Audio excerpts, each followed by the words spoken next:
The day the ships arrived was like any other Tuesday. Blue skies over Washington, D.C. turned dark as 7 massive vessels hovered above the city. They were smooth and silver, each the size of a small town. The same scene played out over Beijing, Moscow, London, and other major cities around the world. People stopped and stared. Some ran. Others took videos. The military scrambled jets that looked tiny next to the alien ships. Jack Peterson was eating lunch when his secure phone rang. As the lead diplomat for North American relations, he was rushed to the White House in a black SUV with flashing lights. Inside the Oval Office, world leaders joined on screens while military advisors spoke in hushed, urgent tones. "They're broadcasting on all frequencies," said Major Susan Garcia, her face serious as she adjusted her uniform. "They want to meet." 3 hours later, Jack stood with Susan and other officials in the National Mall. A beam of light shot down from the largest ship, and 5 figures appeared. They were tall, with blue-gray skin, 4 arms and eyes that glowed yellow. Their leader wore an ornate uniform with golden symbols. "I am High Commander Zax Turl of the Galactic Empire," the leader said in perfect English. "We have observed your planet for decades. The time has come to welcome you into our domain." Jack stepped forward. "We are honored to meet representatives from beyond our world. I am Jack Peterson, speaking on behalf of Earth's nations." The alien made a sound like quiet laughter. How quaint. A single species believing they speak for a planet. Zax Turl looked down at Jack. "The Empire spans 70% of this galaxy. We govern 412 species across 20,000 star systems. Your world is but a speck." Over the next week, meetings were held in a specially prepared conference center. The aliens brought holograms showing their vast territories. They spoke of technologies humans could barely understand and resources that made Earth's richest nations seem poor. "The terms of integration are standard," Zax Turl explained on the 5th day. "Earth will provide annual resource tributes of minerals your scans identify as common here, but valuable to the Empire. Your species will be restricted to this solar system for the next 200 years, and Imperial law will replace your current legal systems." In a private room afterward, Jack met with Susan and other advisors. "They're not asking. They're telling," whispered Bill Adams, the Secretary of Defense. "Did you notice how they flinch when we ask about their military?" Susan said, "Something doesn't add up." Jack nodded. "And they refuse to let us communicate with any other species in the Empire." That night, as Jack reviewed the Imperial documents, his assistant Karen Lee brought him coffee. "Sir, I found something strange," she said, placing a tablet beside him. The translation program caught inconsistencies in their language. When they talk about protecting worlds in the Empire, they use the same word as controlling. 2 days later, the Empire representatives grew impatient. "You have 1 month to prepare your world for integration," Zax Turl announced. "We will return for your formal submission. Any delay or resistance will have consequences. No species has refused the Empire in 300 years." After they left, world leaders gathered in emergency session. "What if we say no?" asked the Brazilian president on the video screen. "They would crush us," said someone. Jack wasn't sure. "Maybe," he said, "but I think we need to know more. Susan, can we intercept their communications?" Susan smiled slightly. "We already have. Our best people are working on it." As the ships departed Earth's atmosphere, Jack stood at the window of his office. The visitors had looked down on humans, seen them as primitive and easily controlled. But they had missed something important. Throughout human history, people had stood up to empires before, and humans did not surrender easily.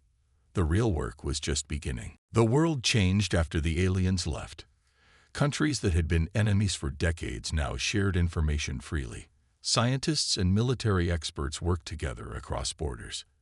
Everyone knew they had only 1 month before the Empire returned. Lieutenant Alan Miller had not slept for 3 days. His desk was covered with papers and empty coffee cups. As one of the military's best strategists, he was assigned to find any weakness in the Empire's defenses. "This doesn't make sense," he muttered, studying the images of the Imperial ships. "If they have so many worlds, why send only 7 ships?" Across the base, Dr. Olivia Wright was working just as hard. She had learned 6 Earth languages before she turned 30. Now she was trying to understand an alien one. The military had captured some Imperial communications when their ships left orbit. "Look at this signal pattern," she told Alain when they met to share findings. "It repeats in all their messages. I think it's a distress code." Alain leaned forward. "You mean they're calling for help?" "Maybe. Or reporting problems." Olivia pushed her glasses up. "And see these symbols. They mentioned stretched resources and thin defenses several times." They took their findings to Jack Peterson and Major Garcia. For the next 2 weeks, more experts joined their team. They studied everything about the Imperial ships, from their energy readings to the way they moved. Meanwhile, world leaders debated what to do. Many countries wanted to submit to the Empire. Others wanted to fight. "We can't win a direct battle," said Bill Adams during a tense meeting at the United Nations. "Their technology is too advanced." "But we might not need to fight at all," Jack replied. He presented the team's findings. "The Empire is huge, yes, but we think they're having problems controlling so many worlds. These ships might be all they could spare for Earth." "So what do we do?" asked the German Chancellor on the big screen. Jack looked around the room. "I say we offer a different deal. Not submission, but partnership. Equal trade, cultural exchange. But we keep our independence." Many leaders looked doubtful. No one had ever said no to the Empire before. The day came when the Imperial ships returned. This time, there were only 5 vessels. They positioned themselves over the meeting site in Geneva. High Commander Zax Turl seemed confident as he walked into the grand hall filled with Earth's representatives. "We have returned for your formal submission," he announced. "The integration protocols are prepared." Jack stood up. "High Commander, the people of Earth appreciate your offer to join the Empire. However, we would like to propose an alternative arrangement." The alien's yellow eyes narrowed. "Alternative? There is no alternative. We suggest a partnership instead," Jack continued calmly. "Open trade, cultural exchange, and diplomatic relations while Earth maintains its independence." The alien's skin changed color slightly. "Unacceptable. The Empire does not negotiate with new species." Alan Miller, sitting nearby, noticed how the commander's lower arms twitched. A sign of surprise or worry. "Perhaps," Jack suggested, "the Empire might make an exception, especially if maintaining control over so many worlds is becoming difficult." Zax Turl stepped back. "How did you?" He stopped himself. "Your primitive assumptions are incorrect. The Empire's power is absolute." "Then why send fewer ships this time?" Susan Garcia asked from her seat. "And why are your vessels showing power fluctuations on our sensors?" The room grew tense. The Imperial representatives whispered to each other in their language. Dr. Wright listened carefully, understanding some words. Finally, Zax Turl spoke. "Your refusal is noted. You have made a grave error. The Empire will demonstrate the cost of disobedience." Without another word, he and his team returned to their ships. As the alien vessels rose into the sky, Jack looked at Susan. "Get everyone to safety," he said. "I think we just made them angry." Susan nodded, but they were scared too. "I saw it. For the first time in 3 centuries, someone had said no to the Galactic Empire. No one knew what would happen next. 3 days after Earth refused the Empire, the sky lit up like daytime. A flash of light appeared near the moon, followed by a massive explosion. When the dust cleared, the research base on the far side of the moon was gone. Only a smoking crater remained. The Empire's message came an hour later, broadcast on all channels worldwide. "This is but a small demonstration of Imperial power," said High Commander Zax Turl. his yellow eyes cold on screens across Earth. Your moon base had 12 people. Next time, it will be a city. You have 48 hours to reconsider your foolish decision. Instead of panic, a strange thing happened. People around the world grew angry. The 12 scientists at the moon base had been from 7 different countries. Their families spoke on news programs. They didn't call for surrender. They called for justice. In Washington, Jack Peterson met with Susan Garcia and a new face, engineer Sam Foster. Sam was young with messy brown hair and hands that never seemed to stop moving. "We recovered this from the Imperial shuttle landing site," Sam said, placing a small metal object on the table. "It's part of their communication system that broke off." "Can we use it?" asked Jack. Sam grinned. "Already have. It works on principles similar to our own tech, just more advanced. I've adapted our systems to tap into their frequencies. And I found something else." He showed them images of the Imperial ships. "See these sections? They're weapon hardpoints, but half of them are empty. These ships aren't fully armed." Susan leaned forward. "Are you saying they're bluffing?" "Not entirely," Sam replied. "They're still powerful, but not as powerful as they want us to think." While leaders around the world prepared for the worst, Commander Nicole Davis received special orders. She had trained for years in stealth operations, but never imagined her skills would be used against aliens. "Your mission is simple but dangerous," Susan told Nicole and her small team. "When the Imperial ships return, they'll likely land again to hear our answer. We need you to get aboard one of their vessels." Nicole's team trained with Sam's adapted technology for 36 hours straight. They learned how to use devices that could bypass Imperial security systems. When the deadline approached, 5 Imperial ships appeared again. This time they positioned themselves over major cities: New York, Beijing, Moscow, London, and Cairo. A clear threat. As expected, a shuttle descended to the meeting location in Geneva. While all eyes were on the diplomatic exchange, Nicole and her 4-person team moved silently toward a different target. Using Sam's technology, they bypassed the sensors on the smallest Imperial ship hovering above Rome. Inside, the ship was surprisingly dim and cold. The team moved through narrow corridors, placing small devices on walls as they went. These would record and transmit information back to Earth. "Their security is lighter than expected," whispered Joe Clark, Nicole's second-in-command.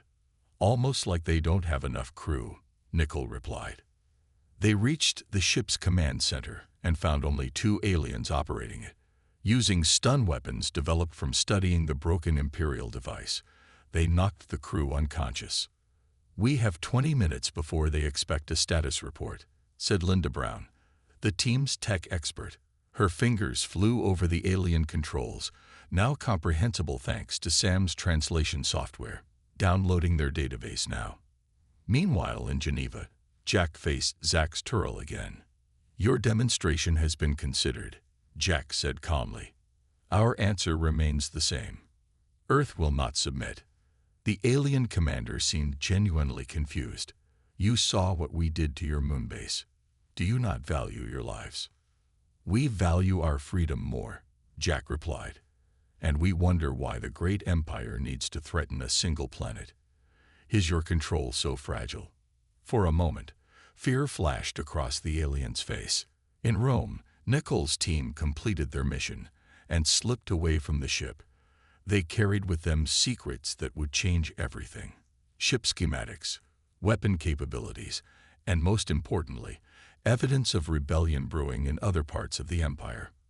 Earth was not alone in its defiance anymore. News of Earth's resistance spread faster than the empire could control it. Alien traders brought stories to distant worlds.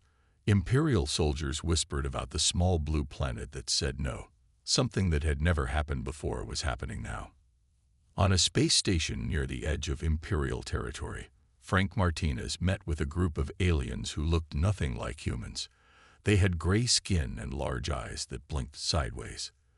They were Kilorians, known throughout the galaxy as traders and merchants. "You take great risk coming here," said the Kilorian leader, Zix. "The Empire has marked humans as enemies." Frank smiled. "Yet you agreed to meet me." Zix made a sound like bells tinkling. "We are curious. No species has openly defied the Empire in living memory." "We won't be the last," Frank replied. "The information we gathered from their ships shows the Empire is stretched thin. They've expanded too far, too fast." The Kilorians looked at each other. Finally, Zix spoke again. "What do you want from us?" "Trade," said Frank. "Technology and information." Back on Earth, the data from Nicole's mission was being studied day and night. Earth's leaders learned that the Empire was fighting small rebellions in several distant systems. They had fewer ships than they claimed. Their supply lines were vulnerable. Dr. Olivia Wright made another important discovery. The Kilorians, she told Jack Peterson during a meeting. They appear in many Imperial reports. They're officially part of the Empire, but they seem to have special privileges. "Can we contact them?" Jack asked. "Frank Martinez is already on it," Susan Garcia replied. "He left for the trading post at Proxima Centauri 3 days ago." In a massive chamber on the Imperial capital world, Commander Dresnik stood before the Imperial Council. Unlike Zax Turl, Dresnik was a decorated war leader with a reputation for crushing rebellion.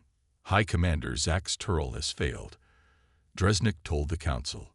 "The humans continue to defy us, and word of their resistance spreads. I request permission to take a battle fleet and make an example of them." The Council leader, an ancient alien with pale skin, leaned forward. "These humans concern us. Our usual methods have not worked. What do you propose?" "A direct attack on their major cities," Dresnik said. "Quick and overwhelming. We must show the galaxy what happens to those who defy the Empire." The Council approved his plan. Dresnik left to prepare his fleet. Meanwhile, Frank's meeting with the Kilorians was going better than expected.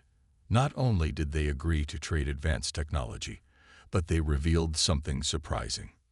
"Many species in the Empire are unhappy," Zix told him. "The Vex, the Nurathi, even some Imperial citizens. They watch your resistance with great interest." "Would they help us?" Frank asked. "Not openly. Not yet." Zix handed him a small device. "But this contains communication codes. Use them wisely." When Frank returned to Earth, he brought with him not just Kilorian technology, but also hope. Earth was not alone. Jack Peterson called a meeting of world leaders to share the new information. "The Empire is sending a battle fleet," he told them. "But we now have allies. Secret ones." On screens around the room, images appeared of different alien species. The Kilorians with their large eyes, the Vex with their armored bodies, the Nurathi who looked like tall, thin humans with blue skin. "These species have all contacted us through channels the Kilorians provided," Jack explained. "They can't openly rebel yet, but they're willing to help us." "How?" asked the Chinese president. Jack smiled. "The Kilorians are sending us advanced shield technology. The Vex have weapons that can penetrate Imperial defenses, and the Nurathi are masters of stealth technology." For the first time since the Empire appeared, Earth had real hope. They were no longer fighting alone. And somewhere in the depths of space, Commander Dresnik's battle fleet began its journey toward Earth. Earth had 3 weeks to prepare before Commander Dresnik's battle fleet would arrive. 3 weeks to learn alien technology, to train soldiers to use new weapons, to build defenses that might stand against Imperial power. Captain Lisa Johnson stood on the bridge of the first human spaceship fitted with Kilorian shields and Vex weapons. The ship, named Defiance, was much smaller than Imperial vessels, but it was fast and hard to detect. "All systems ready," reported her second officer, Ryan Phillips. "The Nurathi stealth field is working perfectly. Imperial sensors won't see us until it's too late." Lisa nodded. "Take us out. Remember the plan. We don't engage the main fleet. We target their supply ships only." 20 smaller ships joined the Defiance, forming Earth's first space battle group. Their mission was not to win the war, but to buy time. Every supply ship they destroyed would weaken Dresnik's attack force. Meanwhile, Dr. Kevin Thompson worked in a secure facility deep under the Rocky Mountains. His team had studied the data from the Imperial ship. They found a weakness. Their computer systems are advanced, Kevin explained to Jack Peterson and Susan Garcia during a video call. But they're overconfident. We've created a virus that can disrupt their targeting systems. Can you deliver it? Jack asked. Kevin smiled. We already have. The Kilorians uploaded it to their trading network. It's spreading through Imperial systems as we speak. In space, Lisa's battle group reached the outer edge of the solar system. They hid in the shadow of Neptune, waiting for the Imperial supply ships that would arrive ahead of the main fleet. Contact, whispered Ryan, looking at his screen. 3 supply vessels approaching. Weapons ready, Lisa ordered. Remember, we hit fast and disappear, just like we practiced. The Defiance and 5 other ships moved silently toward their targets. The Imperial vessels had minimal defenses, not expecting any attack this far from Earth, when the human ships suddenly appeared, firing Vex weapons that cut through their shields like paper. They had no time to react. Within minutes, 3 Imperial supply ships were disabled, their crews captured, their cargoes seized. The human ships vanished back into the darkness of space before any distress call could be answered. When Commander Dresnik learned of the attack, he was furious. Impossible, he told his officers. These humans are primitives. They couldn't possibly have such weapons. The ships used Vex technology, reported his security chief, and Nurethi stealth systems. Dresnik's 4 eyes widened. The Vex, the Nurethi. They would not dare help the humans. It appears they have, said the security chief, and our long-range scanners are malfunctioning. Something is in our systems. As Dresnik's fleet approached Mars, they found more surprises. Automated defense platforms hidden in the asteroid belt fired on his ships. More supply vessels disappeared. Communications between ships became unreliable as Kevin's virus spread through their networks. On Earth, Jack Peterson addressed the United Nations. The first phase of our defense is working, he said. But the real battle is still to come. Commander Dresnik's main fleet will reach Earth in 5 days. News of human resistance continued to spread across the galaxy. On an Imperial colony world called Terex, the local species began refusing to pay taxes. On another world, Krell, workers stopped loading Imperial supply ships. Small acts of defiance, but they added up. In his command ship, Dresnik received troubling reports from across the Empire. Unrest is spreading. His communications officer told him. The humans' actions have inspired others. Dresnik slammed his fist on his chair. Then we will make such an example of them that no one will dare rebel again. Prepare all weapons. When we reach Earth, we will show no mercy. As Earth's defenders watched Imperial ships enter the solar system, they knew the real test was about to begin. Lisa Johnson's battle group returned to Earth orbit, joined by hundreds of newly equipped fighters.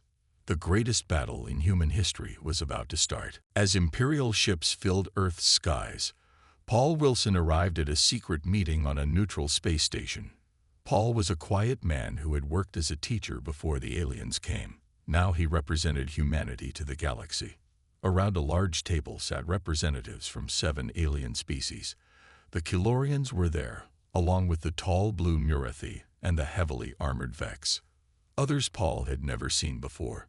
We risk much by meeting openly, said the Vex representative, a female named Cora whose armor clinked as she moved. If the Empire learns of this gathering, our worlds will suffer. Yet here we are, Paul replied. Because the Empire already makes our world suffer. A thin alien with purple skin and 6 fingers on each hand spoke next. The humans fight bravely, but Dresnik has a battle fleet. You cannot win. Not alone, Paul agreed. But together, the Empire rules through fear and division. They keep species separated so we cannot share knowledge or strength. Paul activated a hologram showing Earth's battle plan. We don't need to defeat the entire empire at once. We just need to show that Dresnik can be beaten. Back on Earth, the first Imperial attacks began. Massive ships fired energy weapons at cities, but the new shield technology from the Kilorians held. It wouldn't last forever, but it bought time. General Mary Robinson coordinated Earth's defense from a bunker under the Rocky Mountains. Screens around her showed battles happening in space and around the world. Group 3 needs support near Moscow, she ordered. Send the Australian fighters to help them. Captain Lisa Johnson's ship, the Defiance, led a group of fighters against an Imperial cruiser. The human ships were smaller but more nimble. They darted around the huge alien vessel, firing Vex weapons at weak points in its armor. Their shields are down, Lisa reported. All ships target their engine section. The Imperial cruiser exploded in a ball of fire. Cheers erupted across the human communication channels. It was the first major Imperial warship ever destroyed by humans. On his command ship, Dresnik watched in growing rage as his carefully planned attack faltered. Human fighters used tactics he had never seen before. They didn't form neat battle lines. They swarmed like insects, striking from unexpected angles. They're using Kilorian shields, his tactical officer reported. And those weapons, they're Vex design. Impossible, Dresnik shouted. The Vex would never share their weapons technology. Sir, the officer continued nervously, we're getting reports of unrest on 12 Imperial worlds. News of the humans' resistance is spreading faster than our sensors can block it. At the meeting on the space station, Paul Wilson had convinced 5 of the 7 species to join what he called the Free Systems Coalition. They agreed to share technology and resources. The humans have reminded us of something we had forgotten, said the Nurathi representative. That freedom is worth fighting for. Paul nodded. Each of our species has different strengths. The Kilorians have shield technology. The Vex have weapons. The Nurathi are masters of stealth. Humans, he smiled. We have determination and creativity. As the meeting ended, an urgent message arrived from Earth. The Defiance had destroyed an Imperial cruiser, but Dresnik had landed troops in several cities. The fighting on the ground was fierce. I must return, Paul told his new allies. My people need every help they can get. The Vex representative, Cora, stood up. You will not go alone. I will bring a unit of Vex warriors. The Empire has never faced our ground troops before. For the first time since the Empire arrived, hope began to grow. Earth was not fighting alone anymore. The Free Systems Coalition was small but determined, and across the galaxy, other species watched and wondered if they too could stand up to their oppressors. As Paul's ship headed back to Earth, he knew the hardest fighting was still to come. But something important had changed. The Empire was no longer feared as invincible. The sky over New York burned orange with laser fire. Imperial dropships landed in Central Park, deploying troops with advanced weapons. But they found humans waiting for them, armed with Vex technology and fighting with unexpected skill. From his command center, Commander Dresnik watched the battles with growing concern. His forces had landed in 12 major cities across Earth. In each place, they faced fierce resistance, not just from humans, but also from Vex warriors who had somehow reached Earth before his attack. This was supposed to be an easy victory, he growled to his officers. Why aren't these humans surrendering? Sir, his intelligence officer replied carefully. They fight differently than other species. They don't retreat when faced with superior force. They adapt. In Chicago, a group of Imperial soldiers cornered human fighters near a hospital. The aliens prepared to fire, not caring about the sick people inside. They're going to hit the hospital, said Sergeant Ben Lewis to his team. We need to draw them away. Ben led his squad into the open, drawing enemy fire. As Imperial troops followed them away from the hospital, hidden human snipers picked off the aliens one by one. It was a tactic repeated across the world. Lure, distract, ambush. In orbit, the space battle continued. Captain Lisa Johnson's Defiance had taken heavy damage but still fought. 3 more Imperial cruisers had been destroyed, but Earth had lost many ships too.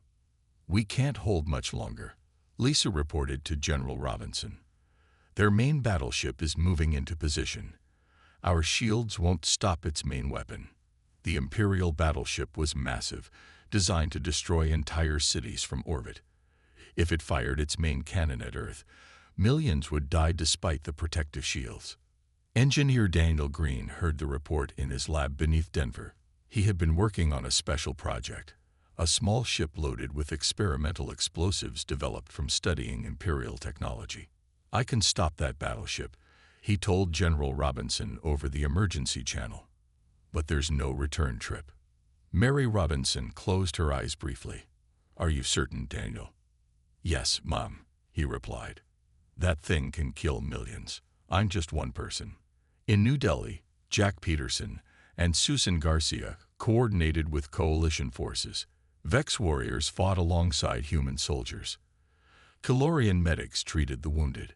For the first time, species from different worlds worked together against the Empire. "Look," Susan pointed to her screen. "Something's launching from Denver." A small ship, barely visible on sensors, rose quickly toward space. Daniel Green piloted manually, avoiding detection by following the path of debris from earlier battles.